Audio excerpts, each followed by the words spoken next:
बिस्मिल्लाहिर्रहमानिर्रहीम। अस्सलाम वालेकुम। कैसे हैं आप सब? उम्मीद है सब खैरियत से होंगे। अल्लाह ताला हम सबको अपने हिफ्ज़-ओ-अमान में रखे और आने वाले रमज़ान में हमारी इबादतों को कबूल फ़रमाए और जो है हमें हिम्मत और ताकत दे रोज़ा रखने की भी और इबादत करने की भी, और सबकी इबादतों को कबूल फ़रमाए। आमीन सुम्मा आमीन। और मेरी तरफ़ से आप सबको आने वाले रमज़ान बहुत बहुत मुबारक हो और अल्लाह ताला हर तरफ इन रमज़ान की वजह से और बरकतों से खुशियाँ ही लेकर आए। आमीन सुम्मा आमीन। अच्छा जनाब, यहाँ पर जो है मैं चीज़ें तो ये सब ग्रॉसरी तो मैंने बहुत पहले कर ली थी, तकरीबन 2 हफ्ते पहले, लेकिन इनको मैं रख नहीं सकी थी, यानी कंटेनर्स में ये चीज़ें नहीं रख सकी थी। देखिए ये मेरे पापा का जो कंटेनर था ये बिल्कुल बीच में से 2 टुकड़े हो चुका है और सिर्फ ये अपने लिड के रिंग की वजह से जुड़ा हुआ है। तो खैर अब ये टूटा है तो ब्रेड बॉक्स आया है। तो यही होता है कि बस चीज़ें तो फ़ानी होती हैं ना, और इनका क्या गम करना। बस कोशिश करनी चाहिए कि इंसानों के साथ बंदा अच्छे तरीके से यानी मेल जोल से रहे, क्योंकि अगर इंसान चले जाते ना तो उनका कोई नेमल बदल नहीं होता। और ख़ास तौर से माँ बाप हों, बहन भाई हों या औलाद हो, तो इनका तो कोई नेमुल बदल मिल ही नहीं सकता। तो बस कोशिश करनी चाहिए कि हमें इनके इन रिश्तों से जुड़े रहना चाहिए। अच्छा जनाब, यहाँ पर मैंने इसको रख दिया था पापे अपने, लेकिन पापे जो है ना वो सौगी हो गए थे सारे। ये एयर टाइट नहीं है, इसका मतलब ये हुआ। अच्छा जनाब, फिर उसके बाद आ जाती है पापड़ी। और ये चीज़ें भी फिर मैंने कहा चलो जो कंटेनर खाली हैं उनमें करके रख देते हैं, क्योंकि हैंडी रहते हैं, बहुत ज़्यादा आसानी हो जाती है अगर कंटेनर में रखी हो चीज़। तो वरना अगर बॉक्स में करके हम अंदर रख दें, यानी अपनी पेंट्री में, या जो मैं डिवाइडर लाई हूँ उसमें रख देती हूँ मैं, तो फिर वो वहाँ से बार बार निकालना, उठाना, बिठाना, पूरा बॉक्स निकालो और फिर उसके बाद चीज़ें उसमें से ढूंढ के फिर निकालो, तो वो ज़रा थोड़ा सा मुश्किल हो जाता है। तो जो चीज़ें मुझे इस्तेमाल करनी है रमज़ान में, तो फिर मैंने सोचा कि क्यों ना हम उसको जो है इसमें करके कंटेनर्स में करके रख लेते हैं। तो मैंने काफ़ी सारे कंटेनर्स अपने खाली भी किए हैं ताकि उनमें रमज़ान से मुतालिक चीज़ें रख सकूं मैं, और बाकी जो है जो मेरे पास हैं उन्हीं को रिफ़िल कर लूँगी सारी चीज़ों को। अब देखेंगे जैसे मेरे पास बॉक्स है तो ये मैं अपने डिवाइडर के अंदर रखती हूँ, तो फिर बार बार निकालना और इनको रखना भी मुश्किल होता है। खैर लेकिन अभी मेरे पास ये फुल्कियाँ रखने के लिए कोई कंटेनर नहीं था, तो फिर मैंने कहा इसको अभी ऐसे ही रखते हैं, फिर पहले रोज़े वाले दिन जब इस्तेमाल करेंगे तो फिर जब ये खुल जाएगा तो फिर इसको किसी भी एयर टाइट बॉक्स में करके रख देंगे। तो अभी फिर मैंने इसको ऐसे ही रख दिया है। तो बस यहाँ पर यही सारा यानी बस समझे 2 दिन तो रह गए हैं। अब मैं आज वॉइस ओवर कर रही हूँ तो संडे है आज। तो बस कल मैंने सारा दिन समझे यही काम किया है। सैटरडे को ये सब रीफिलिंग करा, ये सब सारे काम कर करा के, और कुछ जो है इसमें वीडियो 1-2 दिन पहले की भी है। जैसे जैसे मुझे मौका मिल रहा था मैं काम कर रही थी और फिर उसको रिकॉर्ड भी करती जा रही थी आपके लिए। तो बस यहाँ पर हम ये रखते हैं, इसके बाद जो है फिर बाकी की चीज़ें भी रिफ़िल करके रख लेते हैं ताकि रमज़ान में हमें आसानी हो जाए। और सिर्फ वक्त की बचत के लिए ये सारे काम होते हैं कि थोड़ा वक्त बच जाए, क्योंकि ये महीना ऐसा होता है कि इसमें यानी थोड़ी सी भी इबादत के बहुत बहुत बहुत सवाब, 70 गुना सवाब हमें मिलता है। तो अगर हम थोड़ा सा भी कुछ यानी इबादत करेंगे, कुछ भी करेंगे, तो हमें उसका इतना ज़्यादा सवाब मिलेगा। तो इसलिए बेहतर ये है कि हम इन कामों में, ये तो हम सारा साल करते ही रहते हैं ना ये काम, तो इन कामों में पढ़ने से बेहतर है कि अपना वक्त बचाएं और अल्लाह की इबादत करें। ज़्यादा से ज़्यादा कुरान शरीफ पढ़ें, ज़्यादा से ज़्यादा ज़िक्र अस्कार करें जितना जितना मुमकिन हो सके, दुरूद शरीफ पढ़ें जितना मुमकिन हो सके।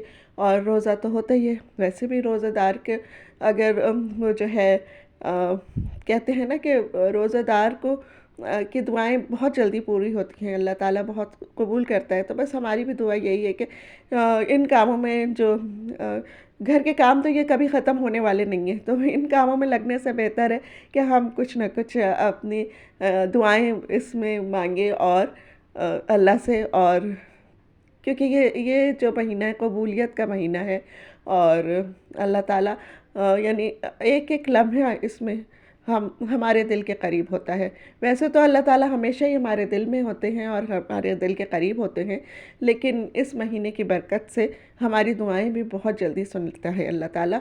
तो बस हमें अपनी बहुत सारी दुआएं करनी चाहिए, उसको राज़ी करना चाहिए, अपने अपने अल्लाह अल्लाह को हमें राज़ी करना है। उससे बहुत सारी हमें ढेर सारी बातें करना है। अच्छा, यहाँ पर आप देख रहे होंगे मेरे हाथ कुछ, यानी इसको इग्नोर कर दीजिएगा, अजीब से हो रहे, इसलिए कि यहाँ पे मुझे जो है एलर्जी हो गई थी और उससे ना सारी मेरी जो फिंगर्स हैं वो स्वाइलिंग आ गई थी उनमें, और काफ़ी यानी मुश्किल में थी मैं, लेकिन ज़ाहिर है अब काम तो करने होते ना। अब मैं अगर ये छोड़ देती तो फिर कौन करता, मैं नहीं करने ये सारे काम। तो फिर इसलिए बस जैसे भी था मैंने उसी तरह करा। तो इसलिए मेरे हाथ अजीब से लग रहे होंगे यहाँ पर आपको, तो उसको इग्नोर कर दीजिएगा। फिर एक लोशन भी मैंने डॉक्टर को दिखाया तो उन्होंने कहा ये कोई एक्जिमा होता है, कुछ होता है, वो हो गया है। और ये मेरी अम्मी को भी होता था, मेरी छोटी बहन को भी होता है। तो अक्सर ना हो जाता है ये कभी। अब किस चीज़ से एलर्जी होती है ये नहीं पता चला अभी तक।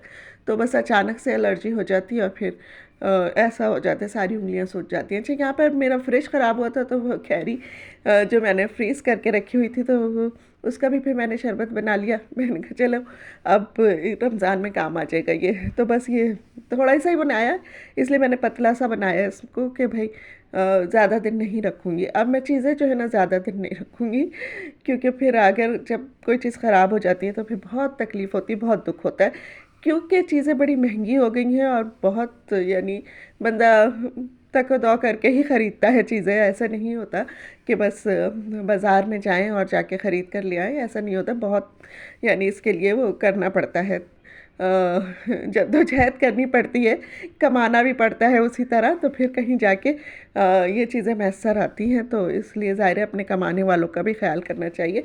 तो बस अब मैंने बहुत कम कम चीज़ें यानी बना के रख रही हूँ। अच्छा, यहाँ पे ये अचार आया था केचप के साथ, साशे फ्री था, तो फिर मैंने कहा इसको भी कंटेनर में डाल के रख लेते हैं, क्योंकि कंटेनर में डाला होगा तो आराम से खा लिया जाएगा, डाइनिंग पे रख देंगे। तो वैसे तो मैं अचार की पूरी एक बॉटल लेकर आई हूँ, लेकिन मैंने कहा चलो पहले ये छोटा सा है, थोड़ा सा इसको पहले ख़त्म करते। तो ये मेरी गर्मियाँ पूरे यानी अचार की मुझे ज़रूरत नहीं पड़ेगी, और मैं ही खाती हूँ, मेरे घर में कोई और नहीं खाता अचार, मैं बड़े शौक़ से खाती हूँ। लेकिन तो पराठे से भी खा लेती हूँ, और वैसे भी बेसनी रोटी हो, कुछ चावल हो, खिचड़ी हो, कुछ भी हो। अच्छा जनाब, यहाँ पर जो है ये मेरे मसाला बॉक्स था, तो इसकी मैंने बस इसको धोया नहीं ना, इसको मैंने खाली किया। जो चीज़ें इसमें कम थी बस मैंने उसको रिफ़िल कर दिया है। और क्योंकि इतना टाइम नहीं था मेरे पास, और फिर मैंने आपको बताया कि मेरी तबीयत सही नहीं थी, क्यों मेरे हाथों में काफ़ी ज़्यादा यानी एलर्जी हुई हुई थी। तो इसलिए फिर मैंने क्योंकि अगर मैं वो उसको लिक्विड सोप वगैरह या कुछ ऐसे बर्तन धोती या को करती तो और तकलीफ़ बढ़नी थी। तो इसलिए फिर मैंने इसको बस टिश्यू से साफ़ कर करके और इसको रिफ़िल कर दिया था। क्योंकि ज़रूरी नहीं होता कि हम जिस तरह से हमेशा काम करते चले आए हैं हम उसी तरह से अभी भी काम करें। भाई जैसा वक्त है, जैसा टाइम है और जैसे हालात हैं उसके मुताबिक अपना काम कर लेने चाहिए, और कोई चीज़ यानी पेंडिंग में नहीं रखनी चाहिए, और बस खुश रहना चाहिए, हर हाल में खुश रहना चाहिए, और अल्लाह का शुक्र अदा करना चाहिए कि अल्लाह ने हमें इस हाल में रखा है। बहुत बहुत बहुत शुक्रिया। क्योंकि बहुत से लोग ऐसे हैं कि वो बस मैं क्या कहूँ अब उनके बारे में कि हमसे भी बहुत यानी बदतर हाल में है। तो अल्लाह ताला उनको भी अच्छे हालों में करे और हमें भी अच्छा करे और शुक्रगुज़ार बनने की तौफ़ीक़ अता फ़रमाए। तो बस यहाँ पे मैंने ज़ीरा भी रख दिया है। अब यहाँ पे मेरे पास नूडल्स रखे हुए थे, तो ये मेरे पास एक लंबा सा जार खाली था, तो मैंने कहा चलो इसमें जो है ये नूडल्स पूरे नहीं आ रहे थे, फिर यानी साबुत रख रही थी ना पूरे पूरे, तो वो उसका लिड बंद नहीं हो रहा था। तो फिर मैंने इसको तोड़ तोड़ के इसके अंदर डाल दिया है। तो ये भी आ गया इसमें, और सेवइयों के पैकेट मैंने ऐसे ही रख दिया था क्योंकि ये 2 मेरे पास जार हैं। तो बस इसके बाद मैंने जो है वो अपना गरम मसाले का बॉक्स उसको देखा कि उसमें कोई चीज़ लाने वाली तो नहीं है, सब चीज़ें मौजूद थी, अल्लाह का शुक्र है। जावित्री का जो मैं लेकर आई थी साशे, वो मैंने उसमें डाल दिया है। और बस यहीं तक की थी मेरी आज की वीडियो। अगर आपको ज़रा सी भी अच्छी लगी हो तो इसको लाइक कर दीजिएगा, सब्सक्राइब कर दीजिएगा मेरे चैनल को, और मुझे कमेंट्स में ज़रूर बताइएगा कि आपको ये कैसी लगी। इंशाल्लाह फिर मिलेंगे अगली किसी वीडियो में। तब अपने दुआओं में मुझे याद रखिएगा। तब तक के लिए मैं आप लोगों से कहूँगी अल्लाह हाफिज़।